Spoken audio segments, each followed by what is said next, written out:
রায়গঞ্জ পৌরসভার 13 নম্বর ওয়ার্ডে একটি বাড়িতে জোড়া খুনের ঘটনায় চাঞ্চল্যের সৃষ্টি হয়েছে। রায়গঞ্জ থানা পুলিশ ঘটনাস্থলে পৌঁছে মৃতদেহ দুটি উদ্ধার করে ময়নাতদন্তের জন্য রায়গঞ্জ গভর্নমেন্ট মেডিকেল কলেজ ও হাসপাতালে পাঠিয়েছে। খুনের ঘটনায় যুক্ত থাকার অভিযোগে পুলিশ সন্দেহজনকভাবে একজনকে আটক করেছে। ঘটনার তদন্তে অতিরিক্ত পুলিশ সুপার পৌঁছেছে।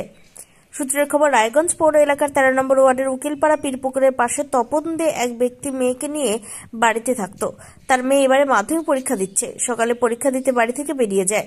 বাড়িতে তপনবাবু একাই ছিলেন। মেয়ে বাড়ি থেকে যাবার পরই তপনবাবুকে কেউ বা কারা এসে খুন করে। এই খবর ছড়িয়ে পড়তে রায়গঞ্জ থানার বিশাল পুলিশ বাহিনী ঘটনাস্থলে পৌঁছায়। পুলিশ বাড়ি থেকে রক্তাক্ত অবস্থায় তপনবাবু ছাড়াও আরও একজনের মৃতদেহ উদ্ধার করে। তার পরিচয় এখনো জানা যায়নি। পুলিশ মৃতদেহ দুটি উদ্ধার করে ময়নাতদন্তের জন্য রায়গঞ্জ হাসপাতাল মর্গে পাঠিয়েছে। খবর পেয়ে রায়গঞ্জ পুলিশ জেলার অতিরিক্ত পুলিশ সুপার ডেন্ডুপ শেরপাও ঘটনাস্থলে পৌঁছান। অতিরিক্ত পুলিশ সুপার জানিয়েছে, বাড়ির মালিক তপন দে ছাড়াও আরও একজনের মৃতদেহ উদ্ধার হয়েছে। দুষ্কৃতীরা খুন করেছে। কী কারণে খুন তদন্ত করে দেখা হচ্ছে। একজনকে সন্দেহজনকভাবে আটক করা হয়েছে।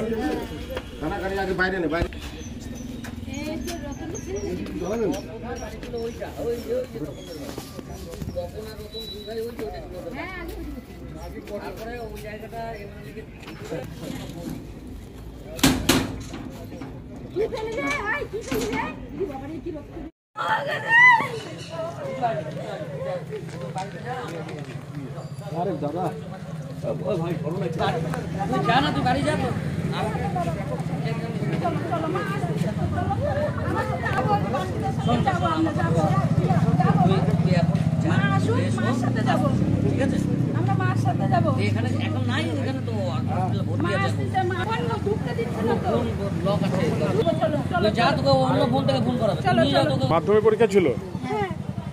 আপনার নাম? তানিয়া দে। কি হয়েছে ঘটনাটা? আমি জানি না, আমি পরীক্ষা দিতে গেছিলাম, আমি কিছু জানি না। আমাকে স্কুল থেকে বেরোনোর পর একজন বললো যে তোমাদের বাড়িতে অনেক পুলিশ, ওই জন্য দৌড়ে দৌড়ে আসলাম। এখানে আমাকে একজন বললো যে তোমার বাবার কি হয়েছে, ওই জন্য দৌড়ে দৌড়ে আসলাম। আমি জানি না কিছু। এরকম কোনো অস্বাভাবিক কিছু কি দেখা গেছে এর আগে? না, বাবার সাথে কারো ঝামেলা বা কিছু? না, সেরকম বাবার সাথে কারোর কোনো ঝামেলা হতো না, হয়তো এমনি ফোনে টোনে হতো। হ্যাঁ, টাকা পয়সা নিয়ে। কারণ একদম নর্মাল, কোনো ঝামেলা কিচ্ছু না। বাড়িতে কালকে একজন কাকু এসেছিলেন, রতন, টাইটেলটা ঠিক মনে নেই আমার, সরকার হবে হয়তো উনি, আর কেউ আসেনি। উনি এসেছিলেন। হ্যাঁ, ঠিকঠাক ছিল। সকালবেলা সব কিছুই নর্মাল ছিল। তারপরে বাবা ঘুমিয়ে পড়েছিল, যেহেতু অনেক সকাল ছিল। আমি পরীক্ষা দিতে চলে গেছিলাম, কিন্তু আমি জানি না। কাল যে এসেছিল সে কি করে তুমি কিছু জানো? হ্যাঁ, বাবার সাথে পিডব্লিউডি অফিসে চাকরি করে। কি নাম তার? রতন সরকার। এর আগে কোনো ঝামেলা গন্ডগোল কিছু হয়েছিল? না, ঝামেলা গন্ডগোল হয়নি সেরকম। কেউ কোনো হুমকি টুমকি? না, হ্যাঁ, আরেকজন ছিল যে বলেছিল আমার বাবাকে মারবে। ওনার নামটা আমার না, মানে বাপি নাম, কিন্তু আমি পুরো নামটা কিছু জানি না ডিটেইলস। সেটাও জানি না আমি। বাড়ি কোথায়? বাড়ি হয়তো হেমতাবাদে। আচ্ছা, তারপরে কি বাবা কি খুব আতঙ্কে থাকতো? না, বাবা কাউকেই ভয় পেত না। বাবার সাথে এই নিয়ে কথা হয়েছে যে আমাকে বলে মারবে, আমিও দেখবো কেমন কি মারতে পারে, কিন্তু আমি বুঝতে পারিনি জিনিসটা। কতদিন আগে হুমকিটা দিল? 5-6 দিন আগে বা এরকমই হবে, এর মধ্যে।